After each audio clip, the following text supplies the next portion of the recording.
आपका वापस स्वागत है। मैं Vivek Bindra, founder and CEO बड़ा बिजनेस.com। आज मैं एक सन्यासी के विषय में बात करूंगा। वीडियो थोड़ा अलग होगा, आज डिफरेंट होगा। सन्यासी के जीवन से पावरफुल बिजनेस लेसंस। ये एक अलग ही सन्यासी है। हिल डिवाइन ग्रेस अभय चरणारविंद भक्ति वेदांत स्वामी श्रील प्रभुपाद। कौन है श्रील प्रभुपाद? ये इस्कॉन के फाउंडर आचार्य हैं। इस्कॉन का नाम तो लगभग पूरी दुनिया ने सुना है, इनका नाम कम लोगों ने सुना है। स्वामी विवेकानंद को तो लोग जानते हैं, लेकिन इनके बारे में कम जानते हैं। आज कुछ ऐसी अद्भुत बातें बताऊंगा, वीडियो से नजर मत हिला दीजिएगा। श्रील प्रभुपाद से आप दुनिया भर के सारे बिजनेस लेसन सीख सकते हैं। आप पंक्चुअलिटी सीखना चाहते हैं, टाइम मैनेजमेंट, लीडरशिप को कैसे तैयार करें, एक इंस्टीट्यूशन को कैसे स्केल करें, बिना पैसे के एक ऑर्गेनाइजेशन को कैसे बिल्ड करें, सस्टेनेबिलिटी कैसे लाएं, प्रोसेस कैसे लेके आए, पीपल स्किल क्या होते हैं, रैपिड एक्सपेंशन, ग्रोथ, स्पीड, ये कैसे आता है। बंगाल में इनका जन्म हुआ था 1896 के अंदर, और इनकी माता का देहांत हो गया था जब ये 14 साल के थे, 1910 में।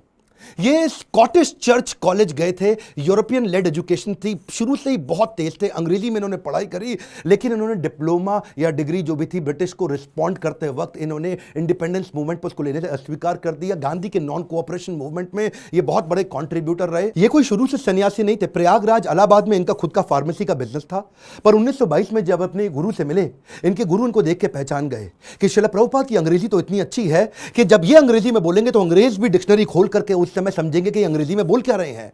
तभी इन्होंने प्रभुपाद को एक आदेश दिया, क्या तुम मेरे लिए एक काम कर सकते हो? तुम्हारे को शास्त्रों में मन भी लगता है और अंग्रेजी भी अच्छी है, तुम भगवत गीता के ज्ञान को अंग्रेजी भाषा में पूरी दुनिया तक पहुंचाओ, क्योंकि हमारे शास्त्रों को दुनिया में कोई नहीं लेके जा रहा। दुनिया की किताबें हमारे देश में आ रही हैं। श्रील प्रभुपाद ने उनकी इंस्ट्रक्शन को दिल से लगा लिया। गुरु मुख पद्मा वाक्या चित्ते कौरिया ऐक्या, के गुरु के मुख से निकले हुए वाक्यों को चित्त के साथ एक कर लो। अंग्रेजी में भगवत गीता को ट्रांसलेट करना शुरू कर दिया। बैक टू गॉडेड किताब लिखते, भगवत गीता को ट्रांसलेट करते। लैपटॉप टाइपराइटर नहीं हुआ करता था, कंप्यूटर नहीं होता था, मैनुअली लिखते थे। एक साल करके इन्होंने कई पेजेस के अंदर भर करके भगवत गीता को ट्रांसलेट किया। एक दिन फैक्ट्री से वापस आ रहे थे, अपने घर पहुंचे।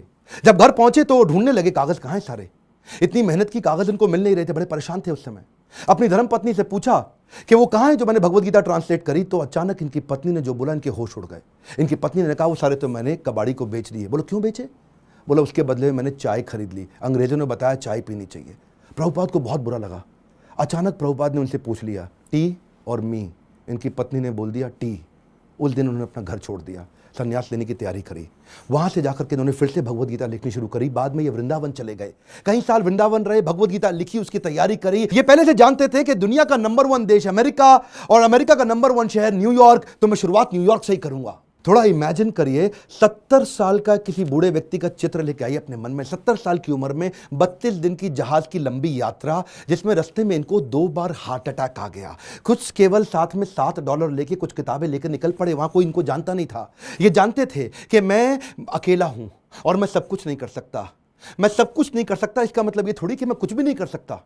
मैं सब कुछ नहीं कर सकता इसका मतलब यह नहीं कि मैं कुछ भी नहीं कर सकता, क्योंकि मैं कुछ कर सकता हूं तो मैं कुछ कर लूंगा, और कुछ कुछ कर करके मैं सब कुछ भी कर दूंगा। और वो हिम्मत लेकर के निकल पड़े। वहां पहुंचे टॉम्स्किन स्क्वायर पार्क न्यूयॉर्क के अंदर। उन दिनों वियतनामीज और यूएस का वॉर चल रहा था, जिसके कारण वहां बहुत हिप्पीज आ गए थे। हिप्पीज वो हुआ करते थे जो सड़क पर लेट करके इलिसिट सेक्स करना, नशा करना, वहीं पर नंगे लेटे रहना, 2-2, 4-4, 6-6 महीने तक नहाना नहीं। हिप्पीज ने एक्चुअली डिफाई कर दिया अमेरिका को। अमेरिकन सरकार परेशान थी कि ये लोग अपना घर छोड़ चुके हैं, पूरी तरह स्वतंत्र हो चुके हैं और कुछ भी कर रहे हैं। इन्होंने सोचा क्यों ना इन्हीं के साथ शुरुआत किया जाए। सबसे डिफिकल्ट मैन पावर को उन्होंने कल्टीमेट करने का कोशिश किया, उनको डायरेक्शन दिया ताकि मैं कमिटमेंट ले सकूं। धीरे धीरे उनके लिए कीर्तन करना शुरू कर दिया। इनका रूल क्या था? करेक्शन नहीं, मेडिटेशन। एक बार मेडिटेशन करा के इनको करेक्शन दूंगा बाद में, पहले मेडिटेशन बाद में करेक्शन। और वहां जो हिप्पी हुआ करते थे वो उनकी सुनते नहीं थे, बेइज्जती करते थे, इनके ऊपर सिगरेट का धुआं फेंक देते थे, इनको टॉयलेट की लंबी लाइन में पीछे धक्का मार के खड़ा कर देते थे, इनका सामान चोरी कर लेते थे, इनकी बेइज्जती करते थे। पर प्रभुपाद उनके लिए फिर भी भोजन बनाते थे,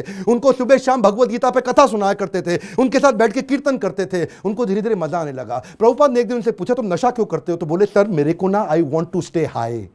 मैं नशा क्यों करता हूं? मुझको अच्छा लगता है, I want to stay high. तो प्रभुपाद ने कहा मैं तुमको ऐसा नशा दूंगा which will keep you high forever. उन्होंने बोला ऐसा नशा है आपके पास? बोले वो कौन सा नशा है? बोले हरिनाम का नशा है। मैं तुमको हरि नाम लेना सिखाऊंगा, मैं तुम्हें भगवत गीता पढ़ना सिखाऊंगा। अगर तुम कृष्ण के आदेशों को समझ गए तो वो सबसे ऊंचा नशा है। जिसको वो नशा लग गया आध्यात्मिक जीवन का, तो भौतिक जीवन के नशे उसके सामने बहुत छोटे पड़ जाएंगे। धीरे धीरे लोगों ने उनकी बात सुननी शुरू करी। ये लोग अपना घर बार पहले ही छोड़ चुके थे। प्रभुपाद को समझ में आ गया ऐसी मैन पावर जिसका कहीं दुनिया में अटैचमेंट नहीं, उनको कल्टीवेट कर गया तो ये मेरे मूवमेंट को पूरी दुनिया में फैला सकेंगे। ये अंग्रेज है और अंग्रेजों की बात पूरी दुनिया जानती है। इसीलिए हंट द राइनोसरस, अगर शिकार करना है तो गेंडे का शिकार करो।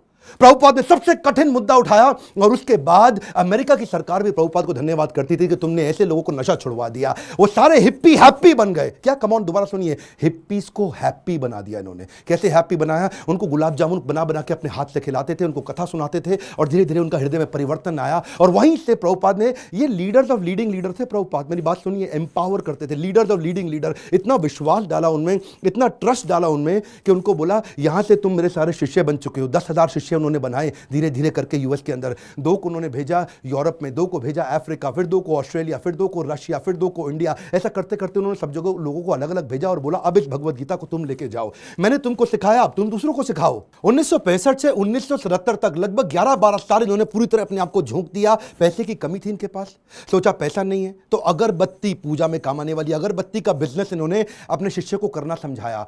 लगभग 3 सालों के अंदर $1 मिलियन का रेवेन्यू आना शुरू हो गया अगरबत्ती के बिजनेस से। किताबें इन्होंने तेजी से लिखनी शुरू कर दी। 5.5 करोड़ किताबें इन्होंने इस दौरान पूरी दुनिया के अंदर बांटी। किताबें बेच करके कुछ फंड रेज किया जिससे इन्होंने मंदिर बनाने का प्रयास किया। अपने शिष्यों को समझाया, उनको सिखाया। वो किताबों को 25 भाषाओं में पूरी दुनिया के अंदर ट्रांसलेट किया। उन दिनों क्या हुआ, सब लोग, अंग्रेज लोग पूरी दुनिया में इनको देख रहे थे। ये कौन इंडियन सन्यासी आया है जिसने भगवत गीता, कृष्ण अर्जुन, जिसकी कोई जानकारी नहीं किसी को, लेकिन गोरे काले हर धर्म के लोग सीखने लग गए। ये रिलीजन से आगे लेकर के चले गए। इन्होंने कहा रिलीजन नहीं, मैं स्पिरिचुअलिटी की बात कर रहा हूं। उसी दौरान एक रिपोर्टर इनके पास आया, बोला Swami ji, India has a factory of producing God. Every weekend a God comes from India and says that I will make you God, start funding me, come on. तो स्वामी जी हैरान हो गए। बोला Swami ji, are you also God? क्या स्वामी जी तुम भी भगवान हो? तो प्रभुपाद ने बोला नहीं नहीं, मैं भगवान नहीं हूं, मैं भगवान का नौकर हूं। तो वो हैरान हो गया। पहली बार कोई ऐसा व्यक्ति आया हिंदुस्तान से जो बोला मैं भगवान नहीं हूं, भगवान का नौकर हूं।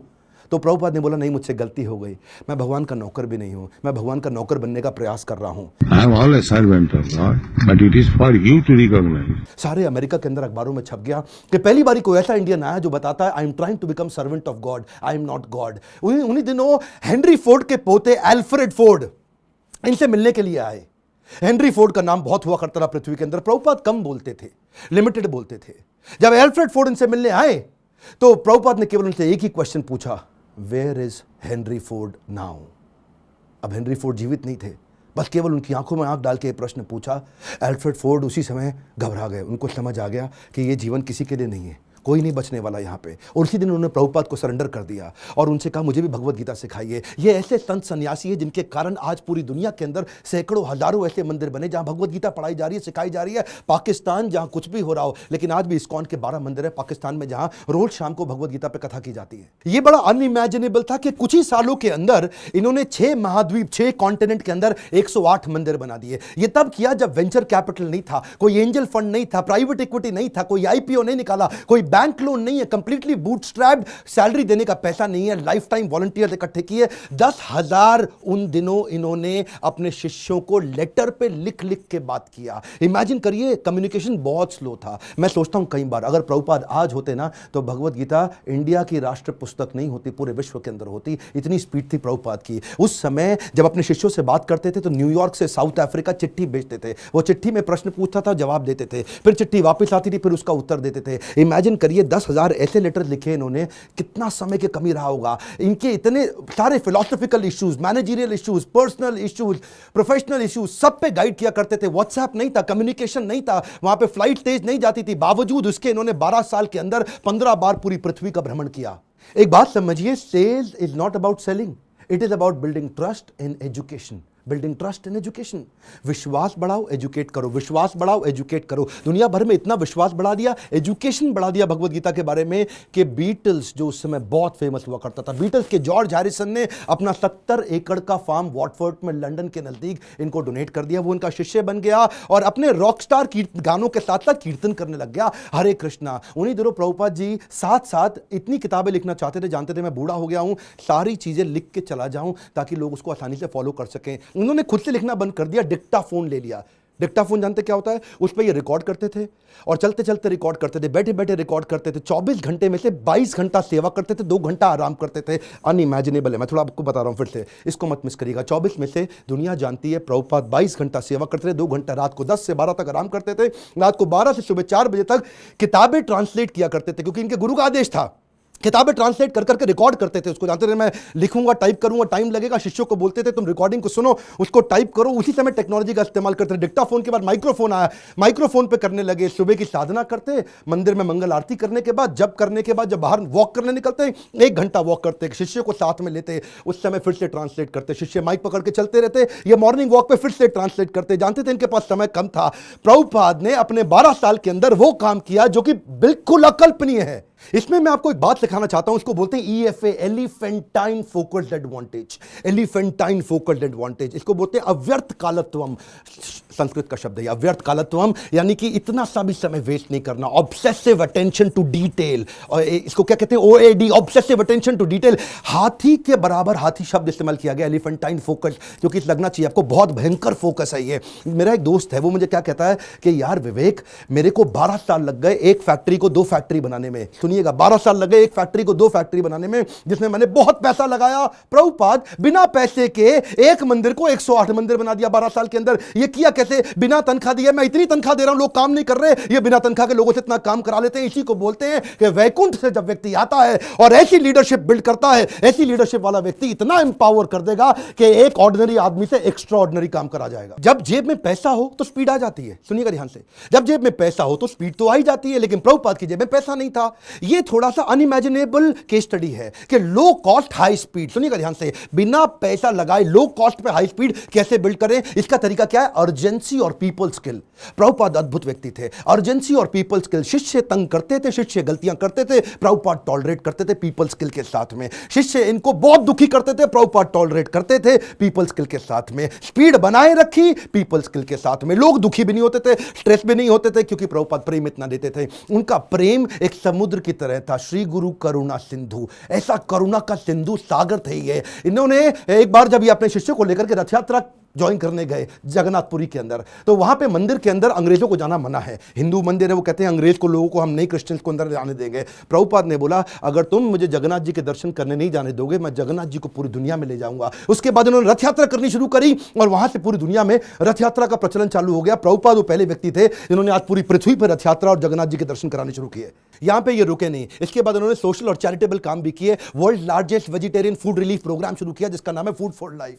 संडे फीस्ट, ये दुनिया भर के अंदर हजारों मंदिरों के अंदर रोज शाम को हजारों लोगों को फ्री में खाना बंटता है। इंडिया में मिड डे मील की स्कीम को एक्वायर कर लिया उन्होंने, सरकार की स्कीम को। इस्कॉन ने क्या किया, आज आपको जान के हैरानी होगी, बुद्धि चकरा जाएगी। 14 लाख गरीब बच्चों को रोज मिड डे मील का भोजन आज इस्कॉन अपने मंदिर से बना करके भेजता है। Can you imagine? 14 लाख बच्चों को कभी अपने आप को पॉपुलराइज नहीं किया, कभी अपनी इन्होंने गाथा नहीं गाई, कभी अपने आप को भगवान नहीं बताया, कभी अपने आप को अपनी तारीफ नहीं करी, अपनी सेवाओं को आगे रखा और बिना प्रमोशन के किसी को कभी प्रमोट नहीं किया। जानते हैं अमेरिका के अंदर भी आपको तो मालूम है स्टीव जॉब्स का स्टैनफोर्ड यूनिवर्सिटी का वो लेक्चर, जहां पे उसने खुद ही माना था कि मैं रोज, मेरे पास पैसा नहीं हुआ करता था, एक खाना खाने के लिए एक बार का 7 मील पैदल चल के हरे कृष्णा मूवमेंट पे फ्री का खाना खा के आया करता था। I would walk the 7 miles across town every Sunday night to get one good meal a week at the Hare Krishna temple. वैसे एक बात बताऊं, सुषमा स्वराज बोल बोल के थक गई थी कि भगवत गीता को राष्ट्रीय पुस्तक घोषित कर दो, श्रीमद् भगवत गीता को राष्ट्रीय पुस्तक घोषित किया जाए। आज ये प्रभुपाद के चलते न्यू जर्सी की सेटन हॉल यूनिवर्सिटी के अंदर भगवत गीता को कंपलसरी कर दिया। हरे कृष्णा मूवमेंट से भगवत गीता को लेके कैम्ब्रिज इंटरनेशनल यूनिवर्सिटी यूके के अंदर 2020 से वहां पे भी किताबें कंपलसरी कर दी कि भगवत गीता सिखानी चाहिए। क्यों? क्योंकि ये आपको वैल्यूज देंगी, मोरालिटी देंगी, कैरेक्टर देंगी, एथिक्स देंगी, प्रिंसिपल देंगे, ताकि आप एक इंसान को मजबूत बना सको। बहरहाल उनके पास समय कम था। 1977 में जब वो शरीर छोड़ने वाले थे, उनका वजन आधा हो चुका था, इतने पतले, इतने कमजोर हो चुके थे कि उनके शरीर पे स्किन बची नहीं, हड्डियां और नसें बची थी। जब डॉक्टर भी मिलना आता था ना, उसकी भी बुद्धि चकरा जाती थी कि मैं कैसे दबाऊं, कहीं ऐसे नसों से हड्डी में लुक चुप के दर्द ना होने लग जाए इनको। शिष्य लोग आसपास देखते थे डॉक्टर का मुंह कितना इंच खुला हुआ है, ऐसा ऐसा।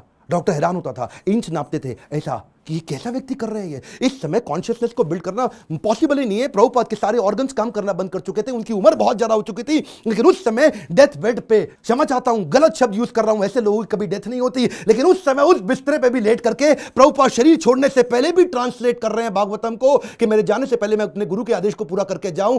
अद्भुत। डॉक्टर बोला संभव ही नहीं है, यह बिल्कुल पॉसिबल नहीं है। So, if we have the chance of association with devotees, जानते हैं ये प्रभुपाद ऐसे व्यक्ति थे, जाने से पहले इन्होंने पूरा मैनेजमेंट मैनकॉम, कॉर्पोरेट्स के अंदर ना मैनकॉम होता है, मैनकॉम का मतलब क्या है, मैनेजमेंट कमिटी। तो प्रभुपाद चाहते थे मैं इसको फैमिली रन बिजनेस की तरह ना चलाऊं, इसको इतना प्रोफेशनल कर दूं, जैसे बड़े कॉर्पोरेट्स होते हैं वो फैमिली की तरह नहीं चलते, प्रोफेशनल तरीके से चलते हैं। उन्होंने एक मैनेजमेंट कमिटी बनाई, 12 लोगों की लीडरशिप तैयार करी, बोला जो भी डिसीजन होगा, जो भी पॉलिसी होगी, ये 12 लोग मिलकर के करेंगे ताकि कभी भी करप्शन ना लेकर के आए। जब भी अकेले का खुद का बिजनेस होता है तभी करप्शन आता है। कई ऐसे गुरु जी हैं जिनके बेटे भी अपने आप गुरु बन जाते हैं, उनके बेटे भी अपने आप गुरु बन जाते हैं। यहां पे केवल काबिल व्यक्ति को गुरु बनाया जाता है, यहां पे गुरु को नहीं प्रमोट किया जाता, यहां भगवत गीता को प्रमोट किया जाता है। एकर्स ऑफ एकर्स प्रॉपर्टी बना ली प्रभुपाद ने, लेकिन अपने बच्चों के नाम पे एक प्रॉपर्टी नहीं करके गए, सब कुछ सोसाइटी के नाम पे कर दिया। प्रभुपाद कहते थे कि बिलीफ स्पिरिचुअल होगा और बिहेवियर प्रोफेशनल होगा। सिस्टम सुनिए, कम ऑन, बिलीफ स्पिरिचुअल होगा और बिहेवियर प्रोफेशनल होगा। वो क्या कहते थे, प्रिंसिपल ग्लोबल है, ग्लोबल